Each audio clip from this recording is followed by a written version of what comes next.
Let's find out about the origins of April Fool's Day.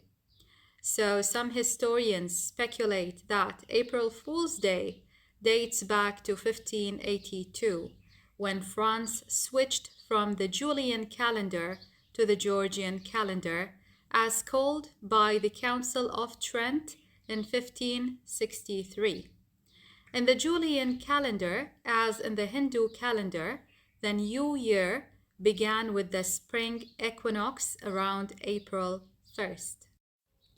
People who were slow to get the news or failed to recognize that the start of the new year had moved to January 1st and continued to celebrate it during the last week of March through April 1st became the butt of jokes and hoaxes and were called April Fools.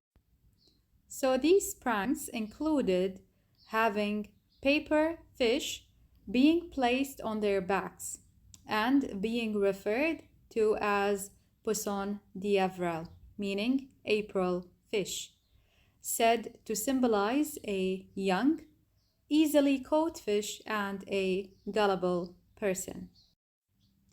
Historians have also linked April Fool's Day to festivals such as Hilaria, that is the Latin word for joyful, which was celebrated in ancient Rome at the end of March by followers of the cult of Cybele.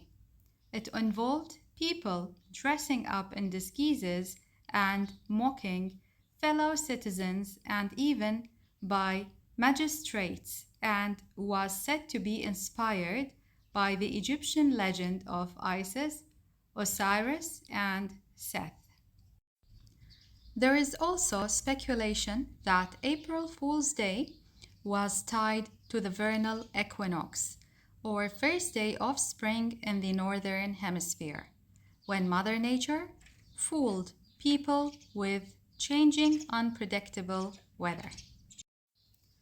April Fool's Day spread throughout Britain during the 18th century. In Scotland, the tradition became a two-day event starting with hunting the gowk, in which people were sent on phony errands.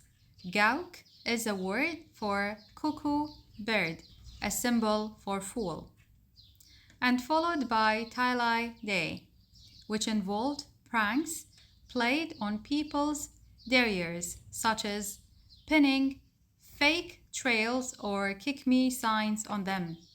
Actually, that reminded me when we were in school and our friends used to put some post-it notes saying that I'm fool or kick me or any other notes. So this is where it came from actually.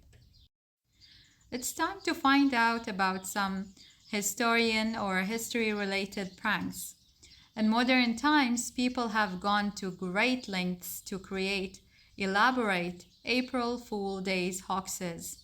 Newspapers, radio, and TV stations and websites have participated in the April 1st tradition of reporting outrageous fictional claims that have fooled their audiences. Let's find out. In 1957, the BBC reported that Swiss farmers were experiencing a record spaghetti crop and showed footage of people harvesting noodles from trees.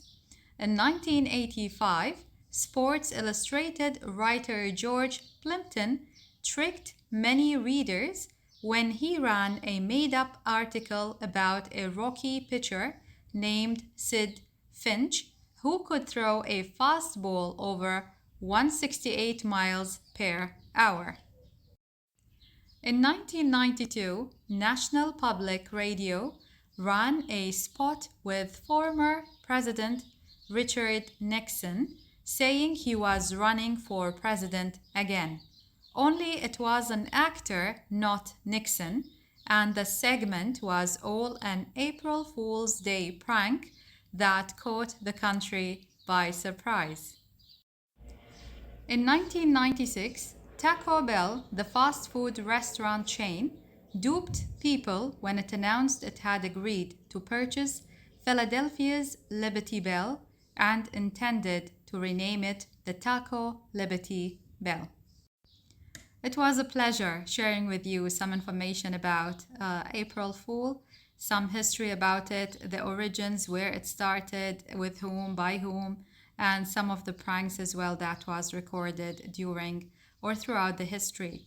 Of course, for an average trickster, there are some, classic pranks, which might be switching the content of salt and sugar and covering the toilet seat with plastic wrap. So it doesn't matter what prank you are playing today. I wish you a lovely day ahead and welcome April again and happy April Fool's Day.